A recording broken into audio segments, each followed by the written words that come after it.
Today's topic is how to manage fear and uncertainty. And I know that many of you have a certain level of fear. And that's normal. And so I want to talk about that first. Why is fear something that we're afraid of? So let's talk about fear as a normal human emotion. And then let's try to figure out what is healthy and what isn't healthy in terms of the amount of fear that we're going to live with and what we're going to do about that. A certain amount of fear is normal and it's healthy because it helps us take positive action in the direction of the things that are important to us. Let's use that fear to help us take decisions. Okay, so this is what I want to do about that. And then when we take the actions, this can alleviate our fears. Emotions in general are, even though we call them negative emotions, are not necessarily unhealthy for us unless they're in excessive amounts. And that's entirely up to us to manage our emotions so that we do not linger on and live with and indulge our really negative emotions. What we want to do is accept them and then do something about them and then learn to let them go gracefully so that we can live in a more positive emotional state. So how do you let go of fear?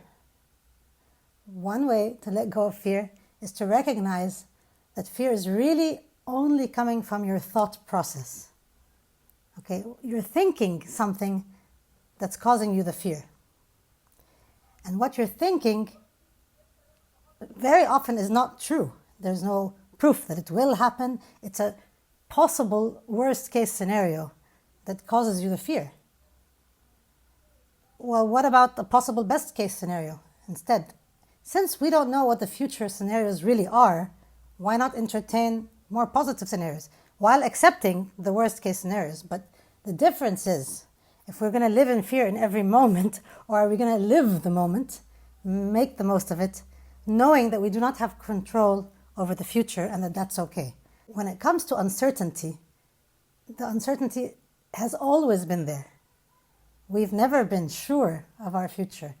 We have never been in control of what might or might not happen in the future. But we are in control of right now. We are in control of our thoughts and our actions right here today. And that's enough. That is enough, because accepting that we can't control what might happen and focusing on what we can control instead can really help us feel better right now, today. What are you actually afraid of? Think about that. Notice those thoughts. Realize that not all those thoughts are even true. And start to replace those thoughts with other thoughts and other activities and other things that bring you fulfillment today.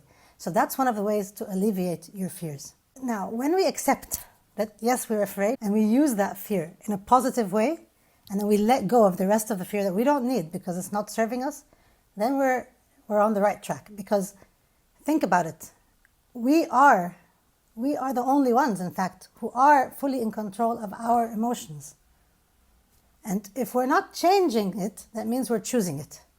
Now, I know that it's a really difficult concept for some people to feel like, I'm not choosing this. Of course I'm not choosing it. Why are you saying that? I would never choose to want to be afraid. But the thing is, it's in our control to change that. So what I'm saying is, if you don't want to live in that state, then you can. You're the only one who can change it. Nobody can make us feel a certain emotion, and nobody can unmake us feel it. It's up to us. So this is the time to actually get in touch with ourselves and get in touch with our emotions and accept them all, and not judge them. So accept them all in a very non-judgmental, loving way, and then recognize, okay, is this how I want to feel?